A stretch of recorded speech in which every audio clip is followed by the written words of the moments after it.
slow tempos give you grief, especially in the fill category? How many of you have played a slow tune, hit that fill, and you come out ahead, you rushed it? I think we all have at one time, especially when we're younger. You know, I mean, when we're younger, we just want to blitzkrieg the fills.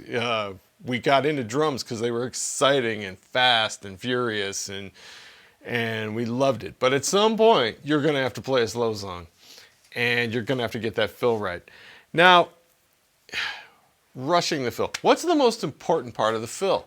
In my world, it's the last note. It's the note you land most of the time on beat one. And if you rush that, that's going to feel weird to your bandmates. And chances are it's going to feel weird to even non-musical audience members who just happen to listen to music. So we want to nail that. I stole this. I didn't steal it. I learned it. Again, from my drum hero, Steve Smith. This is from another, one of his videos way back in the day. And what we're going to do is we're going to play a slow samba on the bass drum with a metronome. Slow samba on the bass drum. And we're going to use it as a check pattern. And you play it all the way through this exercise. You want that locked in with the metronome. And on top of it, you're going to play quarter notes and eighth notes on the beat and quarter notes and eighth notes off the beat. And just mess around with it. There's no real pattern. I'm going to improvise this, and I suggest you do the same. But yeah, get used to the quarter notes on the beat first. Make sure you get that one.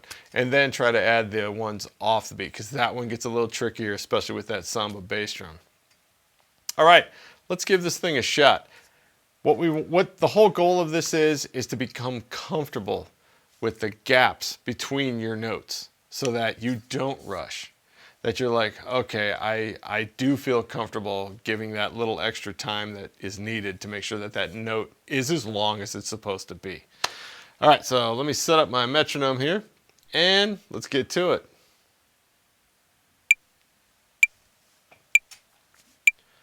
1, 2, 3, 4.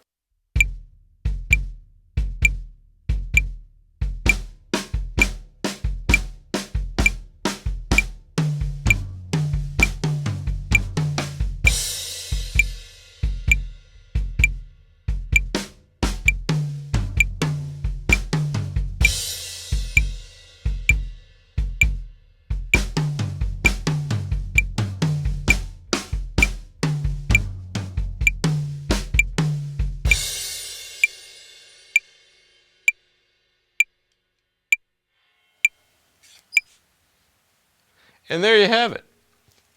Now, that was just a little blurb, but I suggest you try that exercise and make it, try to play it for a minute, maybe 2 minutes, and start putting things on top. Now, the goal is not to see how many chops you can throw at this thing.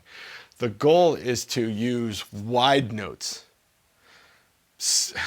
Even 16ths might be too small, because when you're playing a slow tune, a ballad or whatnot, you're not going to blitzkrieg it with just this chop-laden fill. That would sound ridiculous. The whole goal here is to play a fill that's wide open.